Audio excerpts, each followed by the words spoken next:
Hello friends, আশা করি সবাই খুব ভালো আছো। আমিও খুব ভালো আছি। চলে এসেছি নতুন একটা মিনি ব্লগ নিয়ে। তো এই ব্লগটা হচ্ছে স্যারের রিসেপশন পার্টির ব্লগ। তো আমরা যাচ্ছি স্যারের রিসেপশন পার্টিতে। স্যার আমাদের ইনভাইট করেছিল, আর ফার্স্ট টাইম কোনো স্যার বিয়েতে আমাদের ডেকেছে। কারণ লাইফে কোনো স্যার, হাজার স্যার বিয়ে করেছেন, কিন্তু বিয়ের সঙ্গে আলটিমেট স্টুডেন্টদের ভুলে গেছে। তো যাই হোক, এই কথা না বলাই ভালো। তো যাই হোক, স্যার আমাদের ডেকেছেন, এই স্যার আমাদের ডেকেছেন। আর আমরাও স্যারকে আইবুড়ো ভাত ফার্স্ট টাইম খাইয়েছি, স্যারকেও ফার্স্ট টাইম খাইছি, আর আমরাও লাইফে কোনো স্যারকে আইবুড়ো ভাত খাইছি ফার্স্ট টাইম।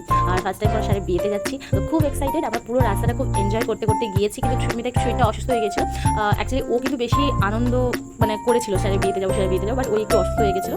তো যাই হোক, অসুস্থ হোক যাই হোক, আমরা আনন্দ করে গিয়েছি। ওখানে গিয়ে অনেক মজা করেছি, খেয়েছি, ছবি তুলেছি। ছবি না তুললে হয় বলো? তো তোমার সাথে যতটুকু পেরেছি শেয়ার করেছি। এর মধ্যেই আলটিমেট সমস্ত আনন্দের মাঝে খাওয়া দাওয়াটা তো করতে হবে, তাই না? খাওয়া দাওয়া না হলে কি আনন্দ হয়? তো স্যারের বিয়ের ভোজ খেতে আমরা বসে পড়েছি। আর প্রিয়াঙ্কাদির মেয়ে একটু মাঝখানে কান্নাকাটি জুড়েছিল, তো ঠিক হয়ে গেছিলো। তারপর সেই কান্নাকাটি ঠিক করে আমরা খাওয়া স্টার্ট করে দিয়েছি। তো খাওয়া দাওয়ার খেয়ে আমরা একটু রেস্ট নিয়ে তারপর আমরা বাড়ির জন্য বেরিয়ে পড়েছি। তো স্যারের বাড়িটা অনেকটাই দূর ছিল। আলটিমেট আমরা স্যারের বিয়েটা অ্যাটেন্ড করতে পেরেছি, স্যারও যেমন খুশি হয়েছে, আমরাও খুব খুশি হয়েছি। আর দেখতেই পাচ্ছ আমাদের হালাত খারাপ হয়ে গেছে। আমরা গাড়িতে উঠে ল্যাব খেতে শুরু করে দিয়েছি। তোমাদের সাথে আবার দেখা হবে এরকমই কোনো ভিডিওর সাথে। আর এই ভিডিওটা যদি ভালো লেগে থাকে, লাইক কমেন্ট শেয়ার সাবস্ক্রাইব করতে একদম ভুলবে না। নেক্সট ভিডিওতে দেখা হবে। বাই।